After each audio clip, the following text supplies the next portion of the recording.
बेनीपट्टी की वह धरती है जिसे ब्राह्मणों का सबसे बड़ा राजनीति का गढ़ माना जाता है। पूरे जिला में बेनीपट्टी की राजनीति का एक बहुत बड़ा ब्राह्मण की राजनीति का जनाधार यहाँ पे है और ब्राह्मण चेहरा यहाँ पे लगातार जीतते रहे। चाहे भावना झा हो, विनोद नारायण झा क्षेत्र बदल करके पंडौल से यहाँ पे चुनाव लड़े या 2 बार यहाँ पे चुने गए, भावना झा यहाँ पे चुनी गई। काफ़ी ज़्यादा यहाँ पे ब्राह्मण के बड़े बड़े विधायक यहाँ पे बड़े बड़े चेहरा चुनाव जीतते रहे हैं और ब्राह्मण की राजनीति का बहुत बड़ा गढ़ माना जाता है। हालांकि यह कालिदास की धरती के नाम से भी प्रसिद्ध है और कालिदास के जो डी है आज भी कालिदास के स्मृति को दिखाता है। उनके जो संस्कार है आज वहाँ आज भी झलकते हैं। हमारे साथ मौजूद है क्षेत्र संख्या 9 से पार्षद के प्रतिनिधि हैं और हम उनसे जानेंगे ब्राह्मण की राजनीति कैसी है। थोड़ा सा अपना सा परिचय देते हुए बताएंगे कि ब्राह्मण की यहाँ राजनीति क्या है। मेरा नाम मुकेश झा हुआ। सभी दर्शकों को आपके प्रणाम। देखिए, ये बात सही है जो यहाँ पे जो है सो कालिदास की धरती है, माँ उच्चैठ वासनी की भी धरती है और एक ये दिखाया गया है कि जो मधुबनी जिला में ब्राह्मण बहुल जरूर ये इलाका है, विधानसभा क्षेत्र जरूर आता है, लेकिन ऐसा नहीं है जो सिर्फ ब्राह्मण ही जीते हैं। यहाँ से ब्राह्मण के गैर ब्राह्मण भी चुनाव जीत के गए हैं और प्रतिनिधि विधायक रहे हैं। तो ऐसा नहीं है जो सिर्फ ब्राह्मण को ही जिताए हैं, इससे पहले भी यहाँ से गैर ब्राह्मण भी जीत के आए। शालिग्राम यादव का एक उदाहरण है कि वो जीते हैं, लेकिन उस समय भी ब्राह्मणों का सपोर्ट काफ़ी था उनके पास। जी, शालिग्राम यादव भी जीते हुए हैं, रामाशीष यादव भी जीते हुए हैं, ठीक है, और बीच बीच में योगेश्वर झा जीते हैं और फिर विनोद नारायण जी और भावना जी भी चुनाव लगातार जीती है। बहुत बड़ा यहाँ पे समीकरण और बहुत बड़ा मैसेज यहाँ से देते हैं ब्राह्मणों की राजनीति को। इस बार क्या राजनीति हम इस चुनाव में कर रहे हैं? ये तो विधानसभा चुनाव नहीं है, ये तो आप समझिए 2 सांसद क्षेत्र का, 2 संसदीय क्षेत्र का ये चुनाव लगभग में है, एमएलसी का है। तो इसीलिए सिर्फ ब्राह्मण जो है सो ये इस पे मायने नहीं है। वैसे भी जो भी उम्मीदवार के तौर पे जो नाम सुनने में आ रहा है 4-5, उसमें तो एक भी ब्राह्मण है ही नहीं, इसीलिए वो मायने नहीं रखेगा। जो ब्राह्मण हो या कोई भी, जो भी अच्छा प्रतिनिधि हो उसका चुनाव जरूर यहाँ के लोग करेंगे और हमेशा से करते आए हैं। अभी जो बात है अंबिका गुलाब जी, जिनका आज यहाँ पे सम्मान समारोह जिला परिषद अध्यक्ष के नेतृत्व में हुआ था, आप देखिए जो कम से कम 3 कारण मुझे लगता है जो उनका चुनाव होना चाहिए और प्रतिनिधि को चुनना चाहिए। क्योंकि इस क्षेत्र में जितनी बार 3 बार जो पंचायत के निकाय से जो प्रतिनिधि एमएलसी जो चुन के आए हैं वो पुरुष है।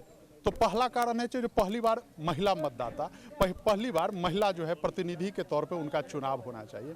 दूसरा, जो उन्होंने बार बार चर्चा हुआ आज के बैठक में, जो कम से कम जिला परिषद अध्यक्ष के तौर पे 5 साल तो आपको पटना जाने की ज़रूरत नहीं है, कम से कम आप अपनी बात मधुबनी तक में भी पहुंचा सकते हैं।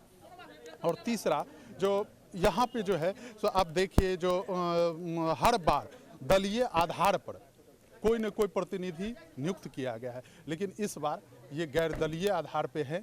तो इसीलिए 3 कारण मुझे लगता है जो इनका चुनाव होना चाहिए। हम उस पर भी आएंगे क्योंकि बेनीपट्टी प्रखंड ऐसा है जो सबसे ज़्यादा प्रतिनिधि है यहाँ पे और बहुत ज़्यादा मतदाता है यहाँ पे। जी बिल्कुल, ये तो मानते हैं यहाँ? नहीं, बिल्कुल बिल्कुल मानते हैं। निर्णायक वोट होगा यहाँ से। जी, निर्णायक नहीं। और ये भी मैं आपको बता रहा हूँ, जो बेनीपट्टी क्षेत्र, बेनीपट्टी ब्लॉक और बेनीपट्टी अनुमंडल सहित बता रहा हूँ, जो ये बेनीपट्टी जिसको लीडिंग करेगा वो सबसे आगे आपको जीत में दिखाई देगा, जो वही आदमी जीत रहा है, जिसको बेनीपट्टी अनुमंडल, बेनीपट्टी प्रखंड जो लीड करके देगा।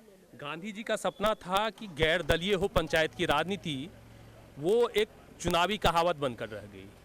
तो क्या यह मैसेज जो अंबिका गुलाब यादव की तरफ से दिया गया है जनप्रतिनिधियों के बीच में, वो हकीकत में तब्दील कर पाएंगे या करने की आप लोगों ने सोची है? नहीं, एक्चुअली क्या है, जितने भी बार बार चर्चा भी हुआ है, जो जितने भी हम लोग पंचायत के प्रतिनिधि जो जीत के आते हैं वो तो सभी गैर दलीय आधार पे चुनाव जीत के आते हैं अपनी।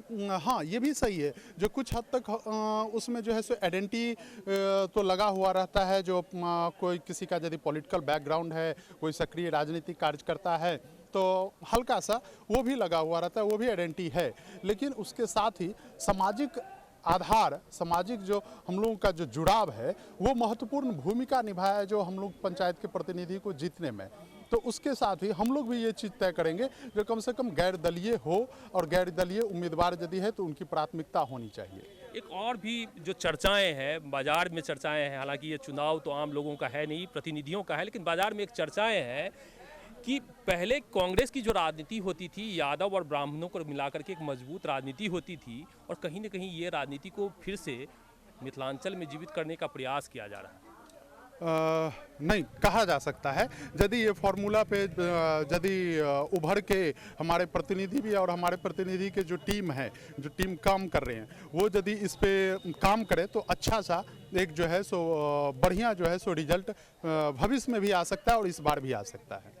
बहुत बहुत धन्यवाद। ये मुकेश जी थे, इनकी पत्नी क्षेत्र संख्या 9 से अलका झा जिला परिषद की सदस्य हैं और काफ़ी ज़्यादा सेल्फ जो एक राजनीति करने वाली महिला के तौर पे उभर के सामने आई है।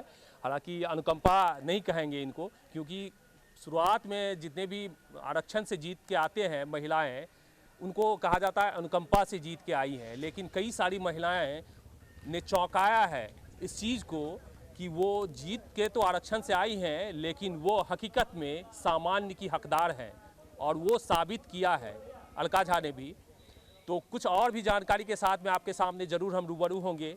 कुछ और भी महिला प्रत्याशी जो जीत करके जो चौंकाने वाला जो उनका जो संदेश है, मैसेज है और जो नेतृत्व है वो दिखाया है, उससे भी हम आपको रूबरू कराएंगे। तब तक के लिए आपसे चाहेंगे हमें इजाज़त।